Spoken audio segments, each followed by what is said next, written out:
And so I'm going to pass it to Brother Azher, inshallah, to kind of kick it off and tell us a little bit about why you think it's hard for us to change. Why, from an Islamic perspective, why is it hard for us to change our habits when we know that time is running out, when we know that, you know, if you're going to pass away tomorrow, today's your last day. Time is just on the clock. You know, we always think we have all this time, but the reality is we don't know when Allah subhanahu wa ta'ala is going to take us. And so why do we struggle to change? And also, why is it that we are always getting attached to not just the dunya, right? I think we talk a lot all the time about getting attached to the dunya, but we also tend to, and this is something we're going to focus on tonight, we also tend to get attached to very specific people and very specific experiences and memories. And when they're gone, or if we feel like they're leaving, we don't really know what to do with them. So why do we struggle to change, and why are we like this?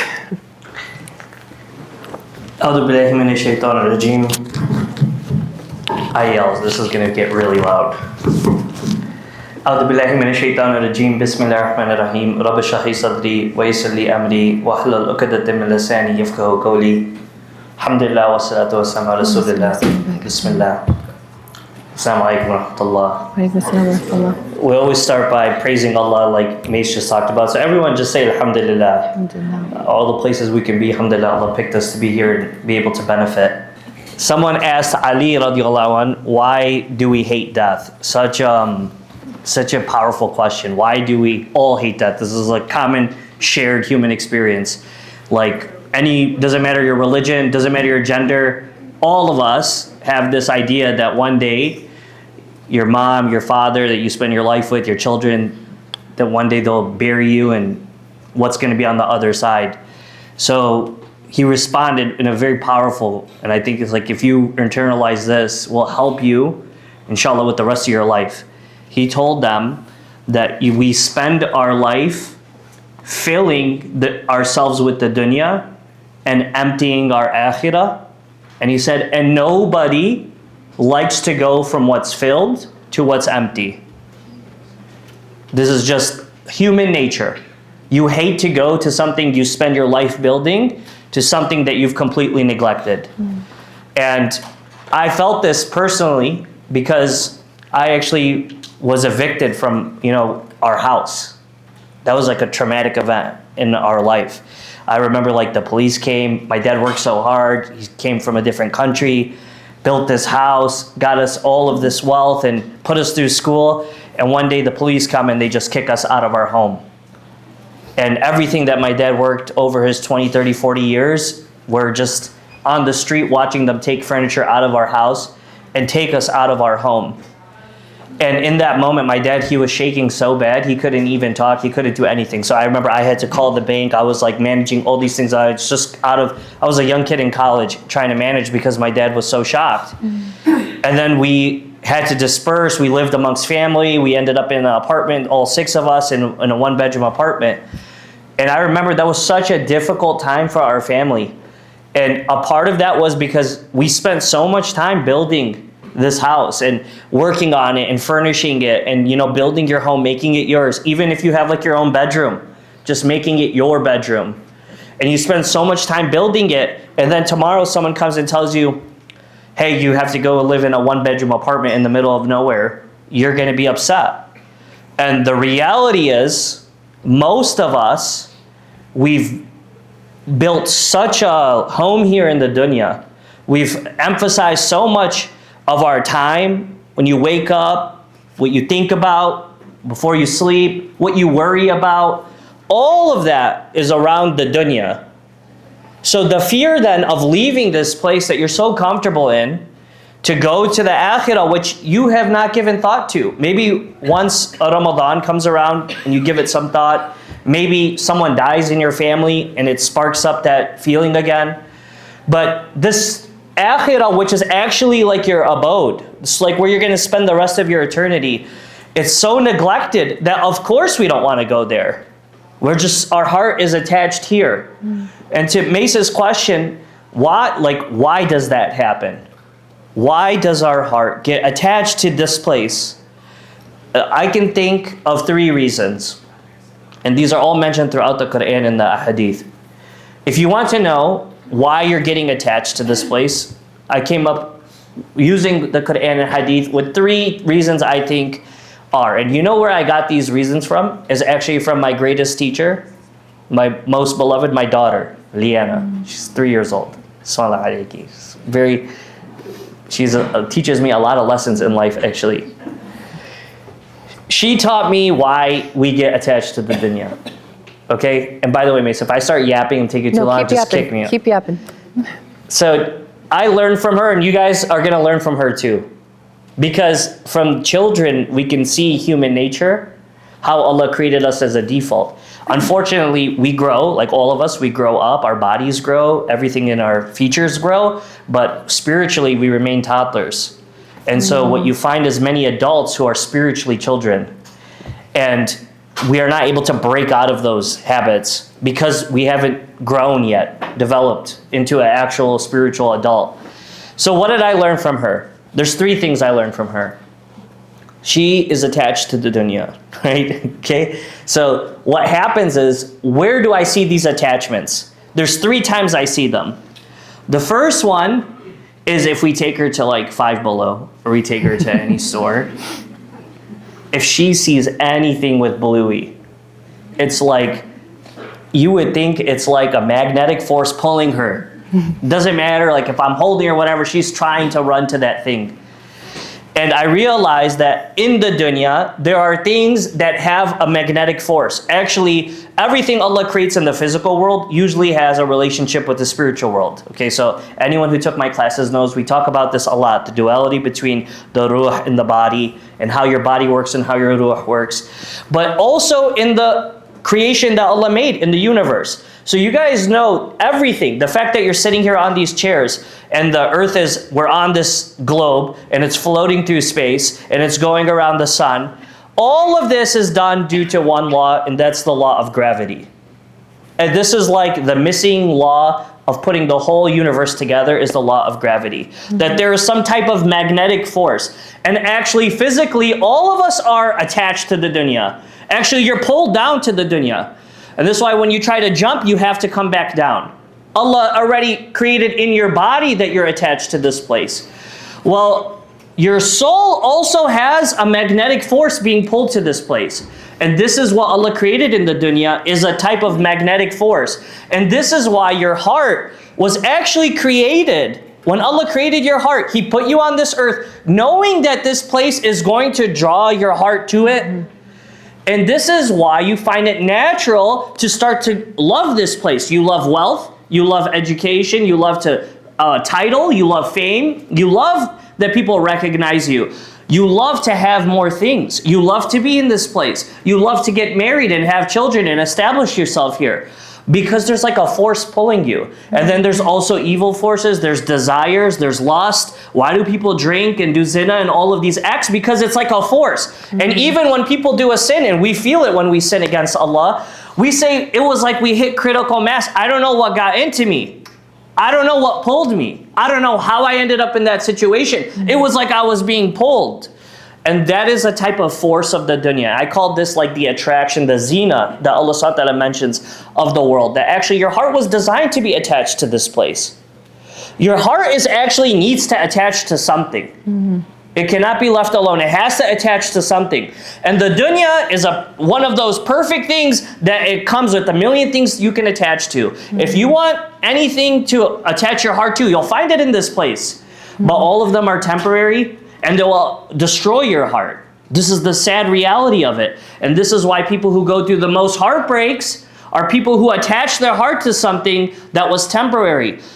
Even if it's a relationship, a spouse, or in a haram situation, or an item, something that you attached yourself to, and that thing was temporary, even though you know it's temporary, you still attach because the pull was so strong, and then when that thing breaks, you break. Because you put your heart with something that's temporary. And this is the first key to this, is that you should only give this key to your heart to something permanent. And Allah subhanahu wa ta'ala is the only permanent one. If you don't want to get heartbroken, give your heart to Allah. Everything else is going to leave you broken. That's the first reality. There's a pull. And I'll go quickly on the second too. When do I see my daughter most attached to the dunya? So, you know, she has a little sister. And may Allah protect her, because Liana comes for her head. But her little sister will go and, like, we have so many toys, mashallah, that Liana, all of them are her toys. And every other toy is, for Alina, is like a secondary toy. So Liana will completely forget about a toy. It's been 1 year since she's played with it. But the moment Alina picks that toy up, she runs at like you would think she's like on track. She runs and she will drop kick her and take the toy and start crying like this is the only toy that she wants. And this stays in us as a nature. This idea of, because now someone else has it, I want it. And toddlers, they just don't have the adab, or they don't have the spiritual ability to be able to hold themselves. Unfortunately, us as adults, sometimes we don't have that either. And we build envy. You know, like they're talking about the dunya being a storm. If you want to put yourself in a tornado, the best way to get yourself attached to this place is to expose yourself to everyone else's blessings.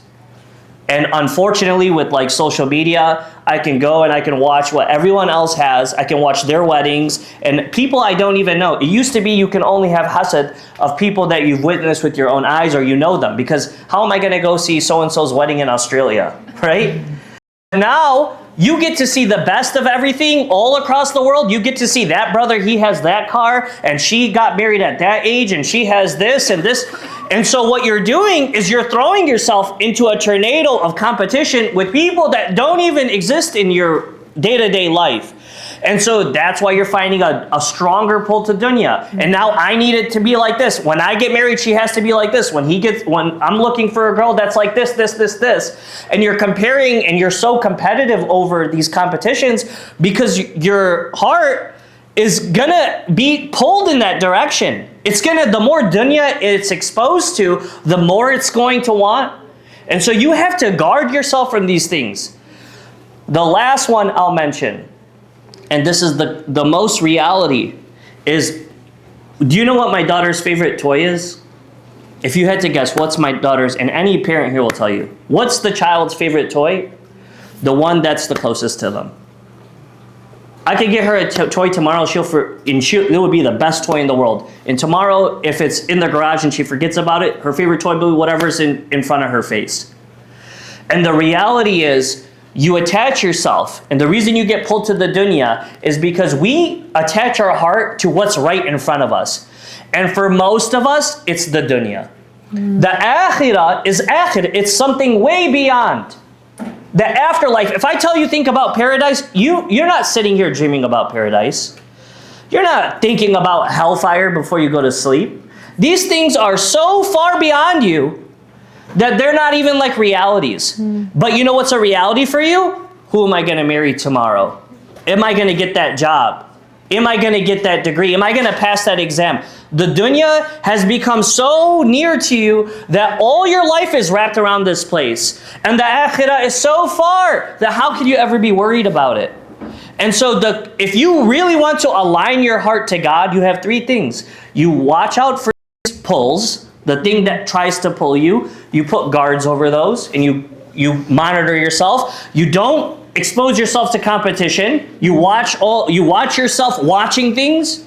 Have muhasabah over yourself. And the last thing is you make the akhirah near to you. It's something that you think about more often, and you try your best to try to make that a reality for yourself.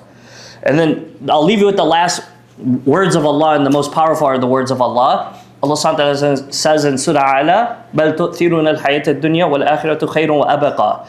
He says actually, but you prefer the dunya even though you know the akhirah is better for you and it's eternal. Allah's telling us this is your nature.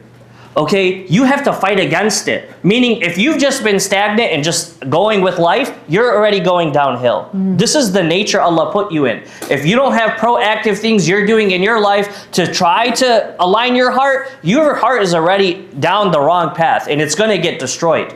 It's just a matter of time. May Allah subhanahu wa ta'ala protect our hearts. But sorry, Mayce, for... No, keep going. I rant. That's what I do. No, I do it too. No judgment. Jazakallah khairan. Hopefully that answers your question. No, it does. 100%. And may Allah subhanahu wa ta'ala protect your family and increase you guys, Ya Rab. When you were talking, one of the things I was thinking is, dang, Jannah's really expensive. you're like programmed to be a certain type of way, and you have all these desires, and it's like in you, right? It's like you're programmed that way, and you literally have to go against the entirety of your human nature to be able to live a life that is pleasing to Allah subhanahu wa ta'ala and make sure that you don't get sucked in. And I think you hit the nail on the head with everything else. You know, a lot of us are walking around as, you know, you said spiritual children. There's no growth. We're just kind of always seeking out the next thing. We're always looking at what other people are doing, and that's the quickest way to stunt your growth. And I wanted to talk a little bit about, you know, we talked a little bit about what the Quran and the Sunnah say about this stuff. I wanted to talk a little bit about psychologically why it is that people really struggle to change. And, you know, I always say I'm a believer that people can change. Anyone can change. The thing is that not everybody is willing to do the work that it takes to change. And the reasoning is because we always prefer what is familiar. And obviously, Azher, you were talking about the dunya being familiar, but we're very comfortable with who we are. Who we are is familiar to us. The habits that we have are familiar to us. And we'd rather stay that way than have to sit there and change something about our lives. And, you know, anytime you start something new, even if it's something good, there's always going to be a little bit of resistance. So for example, if you are someone who has not touched the Quran since last Ramadan, or it's been years since you touched it last, and the book is just gathering dust on yourself, when you sit to read it, your brain is literally going, what is this? Like, we don't do this. This is not a regular part of our lives. And even though you know intellectually this is something that is really good for me, I need to change this about myself. And not just really good for me, I need this in my life. Not just because it's my life guide and it's going to bring me peace and it's going to advocate for me in the next life, but also that this is something that I have to do it. It has to be a part of my life. But you sit there and your brain is kind of like, what's happening? Like, this is not what we do. And there's a lot of resistance that starts to build. And anytime you're trying to change any habit, anytime you're trying to change anything about yourself, there's always going to be that internal tug of war. That, and add the fact that shaitan is really good at his job and wants to drag you down with him, and it's just going to be a mission and a half. And subhanAllah, that's why Allah subhanahu wa ta'ala tells us, the Prophet ﷺ says that, you know, the most beloved deeds to Allah subhanahu wa ta'ala are the ones that are small, but they're consistent, so that you don't get overwhelmed by resistance. But that's the first part of it. Why do you think people who like have anger issues sometimes don't change or work on their anger? It's because it's hard. It's hard to hold yourself back. You can't fight that resistance, or you're not willing to put in the effort that it takes to fight that resistance. So that's the first thing, is that change is hard and change is unfamiliar, and we're always going to prefer something that is familiar as opposed to something that is unfamiliar, even if it's something that's good for us. You guys get what I'm saying? And so it is really difficult, even if it's something that is good, like we said, even if it's something like implementing a new habit in your life that would bring you closer to Allah. Even transitions in life, even really big things. Things like getting a new job can be really hard. Things like getting married, even if the person you're with is really great, can be really hard. Things like having a child, even if you've been wanting to be a mom or a dad for a while, is really difficult because it's new. And until something becomes familiar to you, it's always going to be uncomfortable. And the Muslim that has their eyes on the prize is able to sit with that resistance and know that even if I am feeling overwhelmed, I can sit with that discomfort. We're going to talk about that tonight. You got to get comfortable with being uncomfortable. You got to get comfortable with being uncomfortable. The second thing, and I think this is something that I don't think a lot of people really consider, but the reason that sometimes, you know, the years go on and sometimes you find that you're the exact same person, or the people in your life are telling you, hey, you know, you're still doing the same stuff you were doing years ago. And that's not okay. You shouldn't be the same person at 23 that you were at 17. But the reason, and this is actually one of the biggest reasons that people end up going to therapies to unpack this, but sometimes what happens is we go through different things in life, right? And nobody typically gets to their 20s without, you know, some form of hardship or some sort of trauma or something that just kind of scarred them a little bit. And obviously it varies, right? Some are bigger and smaller than others. But sometimes we have some really big and heavy stuff that happens in our life, right? And it will. If it hasn't happened already, it's coming. Not to make you cry in advance, but this dunya is a test. And, you know, if Allah loves you, He is going to test you. But sometimes really big things happen, either in your household, either later, right? It happens a lot of times when people, may Allah protect us, like get divorced, or if they lose a child, or something happens. And specifically during childhood too, something happens. And what happens is the body actually ends up kind of shutting down, and it keeps you trapped in that same moment in time when that traumatic event happened, right? So if something happens to you when you were like 16, right? Something really big happens at home or something really big happens at school. That part of you kind of gets frozen in time, and because you haven't processed that pain and you haven't worked on healing that, you haven't worked on taking that pain to Allah subhanahu wa ta'ala, you haven't worked on taking that pain and looking at that pain through the lens of the Quran, or you haven't gone to therapy, or you haven't done whatever it is that you got to do, you start operating sometimes as a 30-something-year-old like the 16-year-old that you were, because the things that you suppress and the things that you keep to the side and the things that you haven't healed from actually end up not only a lot of the times affecting your dunya because you're struggling with anxiety and you're struggling with depression or severe sadness or whatever it is that you've got going on, but then you start operating from a place of pain, and when you're operating from a place of pain, you end up causing other people pain a lot of the times, and then you end up causing yourself pain because you are not changing your habits. You know, all these problems that we're having, subhanAllah, with like addiction and, you know, everything that's going on, all that heaviness, all the mental health issues that we're having, may Allah subhanahu wa ta'ala protect us. Things like addiction, things like people being in severe emotional pain comes from being stuck emotionally in a moment in time in your life that has passed and you not knowing what to do with those emotions. And so a part of being able to change and a part of making sure that you are using your time wisely is to look at your life and say, what are the parts of my life that may be holding me back? Because I'm telling you guys, sometimes I'll have, and honestly, people think that the hardest part about being a therapist is listening. In my opinion, it's actually working with parents. Because when you're working with kids and you're working with teens, you have to do a lot of family work, because usually families are part of the problem and they don't like to admit that they are. And so you kind of have to professionally be like, you're the problem, Jimmy, you know? So it's hard and people get very defensive. And I've seen moments, either I've seen that behavior myself in the office or I'll hear about it from clients where people are 45 years old and they're acting like they're 8. Why? It's because that part of them, and I'm not, you know, giving excuses to people. I always say we're not responsible for the things that happen to us growing up when we're kids and we don't have any control over our circumstances, but we are responsible for how we heal that as adults and what we do differently. And so, you know, that anger or that trauma is coming from that place when that person was young. And so it's really important to understand is to have that awareness, right, that we've been talking about, is understanding your thoughts, understanding your emotions, understanding where that stuff is coming from. Because you guys, you could operate your entire life as a 10-year-old, and you probably weren't doing much as a 10-year-old. And then you could be a 25-year-old and you're still not doing too much. And so that's the second thing, right? So the first thing is that we always prefer what's comfortable and what's familiar. The second thing is that we end up having parts of ourselves that get frozen in time. And then the other part too is a lot of times we struggle to change in the present because we have not let go of the past.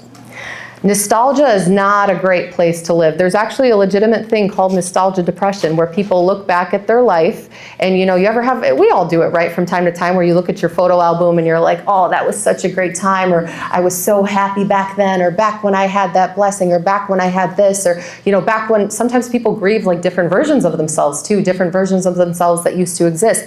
And all you can think about is when you had that blessing, or you're sitting there and you're ruminating over the things that you have done wrong. And not to say that you shouldn't reflect and you shouldn't hold yourself accountable, but there's like a healthy balance between I feel bad, I'm going to repent, I'm going to do better, I'm going to move forward, and you keep, and then there's replaying it in your head over and over and over and over again. And so we also get held back because sometimes we're building lives in our heads that are gone and that we just can't seem to let go, and things that we just can't seem to, a lot of the times, just move forward with and try to offer ourselves grace and compassion with. And, you know, subhanAllah, that's why the Prophet ﷺ says don't say the word law. Don't say the word if. It opens the door for shaitan. But definitely that nostalgia of like romanticizing things a lot of the times, those are often the biggest reasons that, you know, people tend to get held back.